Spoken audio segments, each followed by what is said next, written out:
Welcome all. Today's top breaking news with Gitanjali from Bayan Times. Mudrakada withdraws from Kapu Kota struggle. In a significant development, Kapu Patriarch and former minister Mudrakada Padmanabham announced that he is withdrawing from the movement for getting BC reservation for Kapus.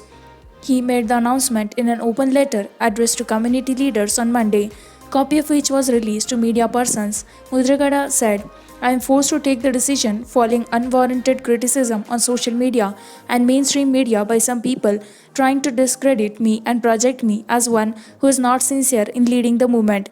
Expressing anguish over such criticism, Mudragada said he failed to understand the need for criticizing him in such a manner and wondered if his critics were of the opinion that he had amassed wealth during the Kapu reservation movement.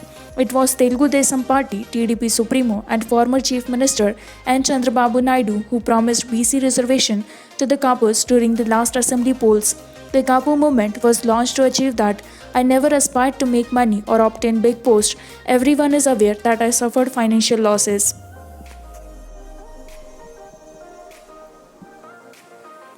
Vishakhapatnam records over 1,000 COVID cases in 10 days.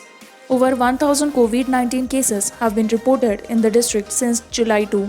The spike in corona cases is more in Jodu Gullapalim, Fisherman's Colony, MVP Colony, Arilova, Ankapalli, Madhuravada, Sithamang Madhara, Maharanipeta, and Kabari Thota, which emerged as hotspots for the virus.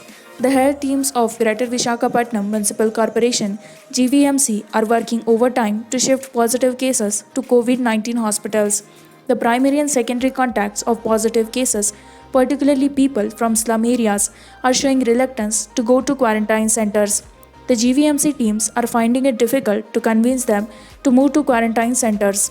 The first COVID 19 case was reported at Alipuram in the district on March 19 when a returnee from Saudi Arabia tested positive. The corona count was a merry 113 till May 31, 74 days after the first case was reported. In June, as many as 787 corona cases were reported. The spike in corona cases was largely attributed to easing of restrictions as part of Unlock 1.0. The district crossed 1000 mark in corona cases on July 2 and in other 10 days it surged past 2000.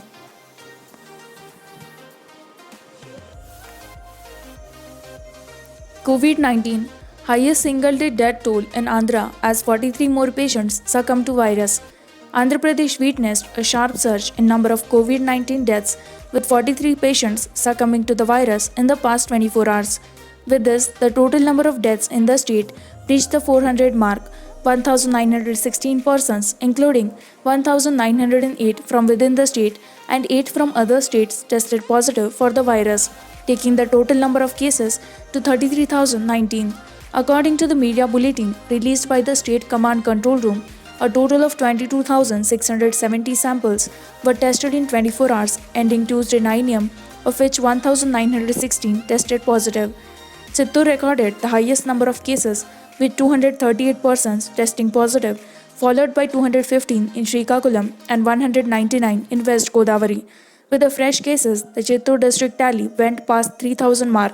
Similarly, with 160 cases, the East Godavari tally breached the 3,000 mark and the cumulative cases in the district now stand at 3,115. The highest ever single day tally of deaths was recorded in the past 24 hours with 10 patients from Anandpur, 9 from West Godavari, 5 each in Chittoor, East Godavari and Kadapa, 3 from Kurnool and Prakasam, 2 from Vishakhapatnam and 1 from Vizianagaram succumbing to the virus.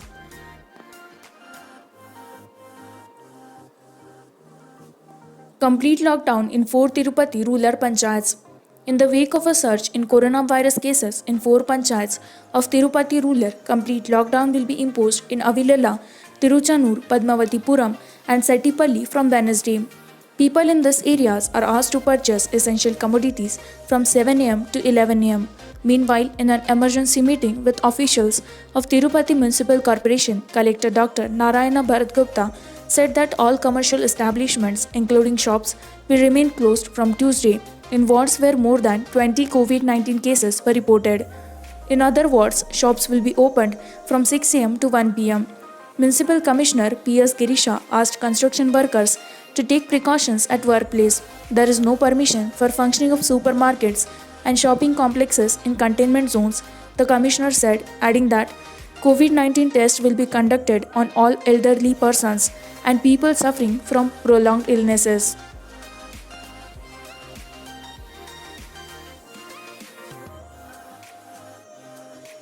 In Telangana, cops beat virus but no social stigma.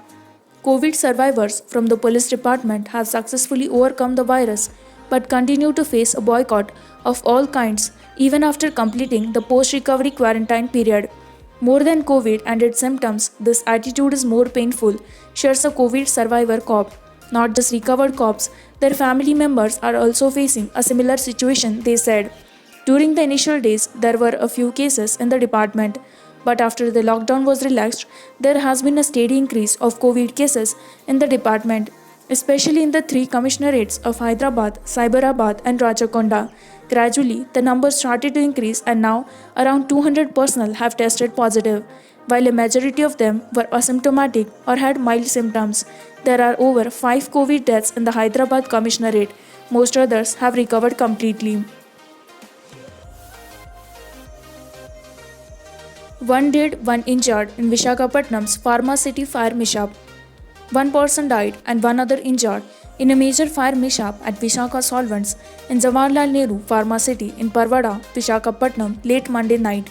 The deceased was identified as K. Srinivas Rao, a 40-year-old chemist hailing from Ankapalli in Vishakhapatnam district. A heavy downpour at night further prevented the fire from spreading across to nearby units.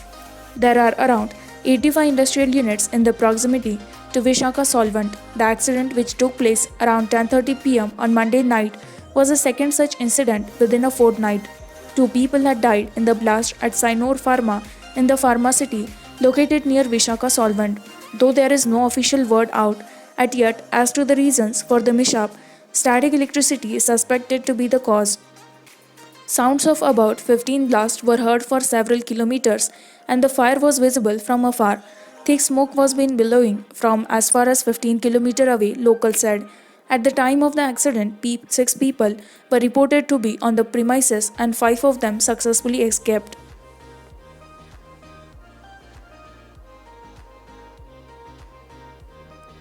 Minister for Sports urges Centre for release of funds due to Telangana. Minister for Sports V. Srinivas Gaud has urged the Union Sports Minister Kiren Rijiju to allocate funds that are due to the state from the centre in connection with development of sports and youth services. He was participating in a video conference with the Union Minister from his office here on Tuesday. Srinivas Gaud has explained the minister about the various initiatives taken by the K. Chandrasekhar Rao's government in enhancing sports infrastructure in the state. He said that the state government has allocated 2% reservation for sports person in government jobs and 0.5% reservation for those who complete higher studies. He told the union minister that government has set up a 250-acre sports school in the state and sports persons and infrastructure have been encouraged like never before. Principal Secretary Youth Services Sabyasachi Ghosh and Principal Secretary Sports Raghunandan Rao and others also participated in the meeting.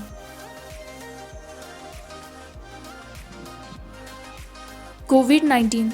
Not many beds available for critical patients in Hyderabad.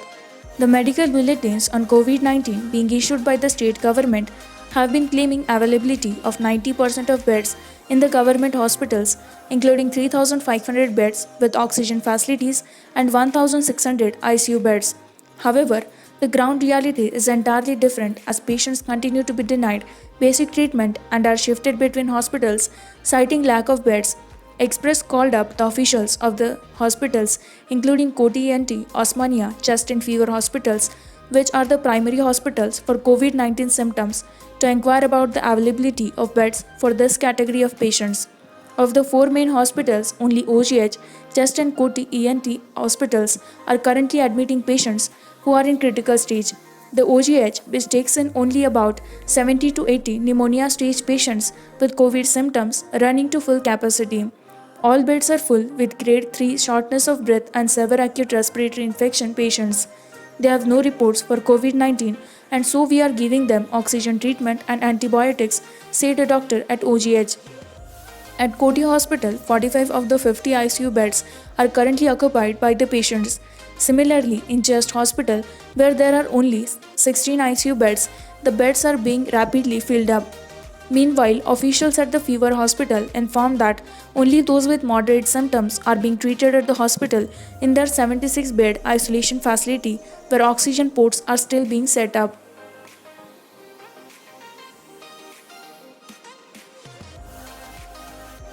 KTR urges media opposition to help government win COVID battle.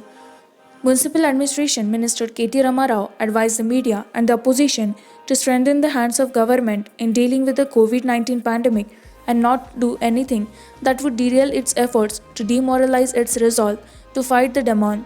After inaugurating the new buildings of the Government Medical College constructed here on 50 acres of land at a cost of 450 crore, he said that the opposition should know that it is not the time to belittle the government's efforts, which it is engaged in a vicious battle with COVID-19. He called upon the media to help the government in this India war by adopting a positive attitude. Otherwise, the frontline COVID warriors would be demoralized, he said. He said that the political parties casting aspersions on the government was not proper. East Godavari records highest single day spike. East Godavari reported its sharpest spike in COVID-19 cases as 367 tested positive in one day there. For the last few days, the district has been reporting a daily spike of over 200 cases. Meanwhile, hundreds of primary contacts and people with COVID-19 symptoms have been crowding at testing centers, flouting physical distancing norms. Many of them could not be tested as doctors said they had run out of testing kits. The overcrowding was also seen at the testing center in Kakinada Government Hospital. Superintendent M. Raghavendra Rao said the public were thronging the hospital due to the weekend. However, samples were being collected from people with symptoms. With this, we conclude with our today's news headlines. For more such latest news and updates, like, share and subscribe Bayan Times.